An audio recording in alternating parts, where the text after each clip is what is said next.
Hi friends, அழகே அழகு serial அடுத்து என்ன நடக்க போகுதுன்றது இந்த ஒரு வீடியோவில் ஒரு குட்டி பிரமோவாக பார்க்கலாம் வாங்க. ரூமுக்கு வந்து பாக்கியராஜ் வராங்க. மதியம் மலர் அவங்க பாட்டுக்கு இருப்பாங்க.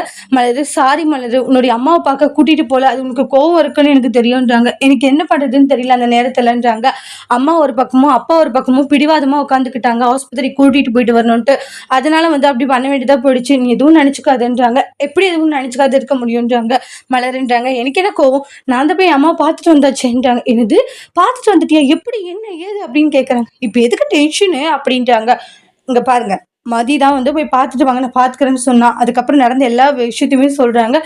பாக்கியராஜ், உனக்கு மட்டும் அம்மா அப்பா கிட்ட எப்படி பேசணும்னு தெரியறது இல்லைன்றாங்க.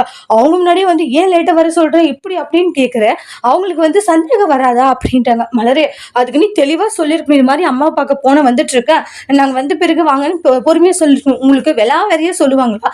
நான் உனக்கு சொன்னாத காரணம் இருக்குன்றத புரிஞ்சுக்கணும். ஆனா நீங்களும் இருக்கீங்க சுத்தம் வேஸ்ட்டுங்கன்றாங்க. எதை பத்தியுமே உங்களுக்கு யோசிக்க தெரியல, உங்க பாட்டுக்கு மட்டும் யோசிக்கிறீங்க. இதுல எதை நான் சொல்ல வரேன்றது கூட புரியுறது இல்ல. சரி, அத்தை எப்படி இருக்காங்க? நல்லா இருக்காங்க. உண்மையிலேயே அம்மாவை பார்க்கும்போது கஷ்டமா இருக்கு. அவங்க கூட இருந்து ஒரு 4 நாள் அவங்கள பார்த்துக்கணும்னு நினைக்கிறேன். ஆனா ஒரு நாளும் வந்து அப்படி என்னால பார்த்துக்க முடியலன்னு நினைக்கும் போது அவ்வளவு கஷ்டமா இருக்கு எனக்கு அப்படின்னு சொல்லிட்டு ரொம்பவே எமோஷனலா ஃபீல் பண்ணிட்டு இருக்காங்க. மலர், என்ன பண்றது, நம்மளுடைய நிலைமை அப்படி இருக்கு, சரி பார்த்துக்கலாம் விட அப்படின்றாங்க. ஆனா இப்ப கூட வந்து சரி கூட்டிட்டு வந்து வீட்டுல வச்சுக்கலாம், இல்லைன்னா நீ அங்க போய் இரு பார்த்துக்கோ அப்படின்ட்டு ஒரு ஆறுதலாச்சும் பேசுறியா பாக்கியராஜ்? ஆனா நீ ஏன் அப்படி இருக்குன்னு தெரியல, உன்னுடைய அம்மா அப்பாவுக்கு எதனா ஒண்ணு மட்டும் துடிச்சு போறேன்னு சொல்லிட்டு பாக்யராஜ் கிட்ட சண்டை போட்டுக்கிட்டு இருக்காங்க.